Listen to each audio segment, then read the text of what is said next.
Great morning, Vivians. So in this video we are going to discuss about angles. Have you ever observed what is this? This is a clock, and this clock shows a time. What time it is showing? This is showing 2 o'clock.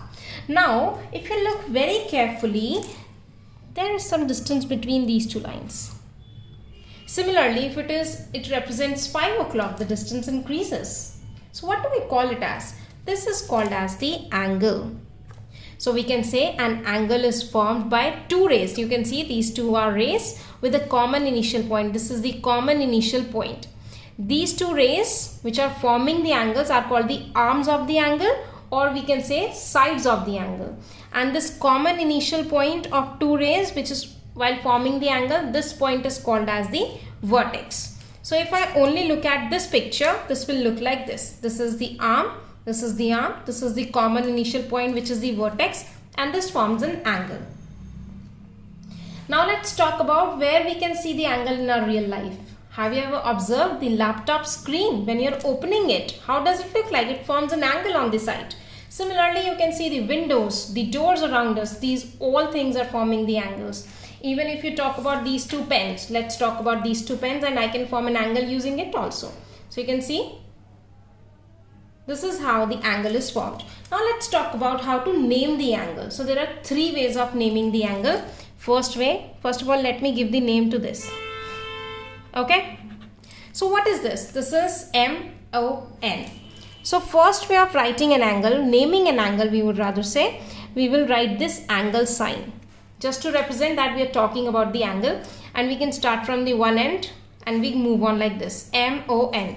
This vertex is always comes at the center, or I can say this can be written as NOM. So there are two ways like this. The another way, only when we write the vertex with the capital letter, angle O. This is the second way, and there is third way also. Let's suppose this is angle A. I would rather say this is always a small letter and we call it as angle A. Or I can say instead of A, if it is 1, so I can write it as angle 1 also. So that's up to me. These are three ways of naming an angle. Now let's talk about different types of an angle. Okay. So there are different types of an angle. Basically, we are going to discuss about these 6 types of an angle. So first type of an angle, when the angle is greater than 0, what is this? This is degree. In degrees, we measure the angle.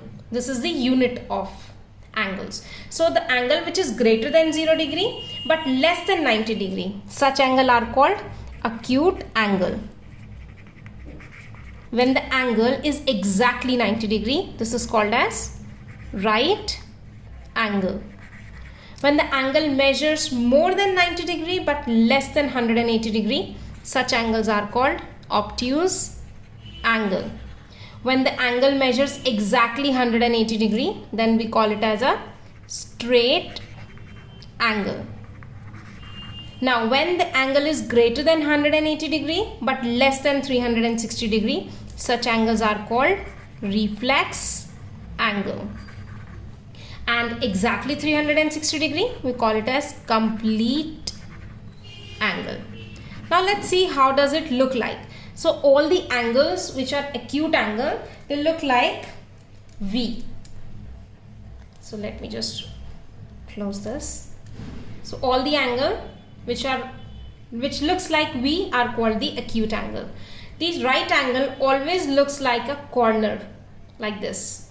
One line perpendicular on the other, just straight line on each other.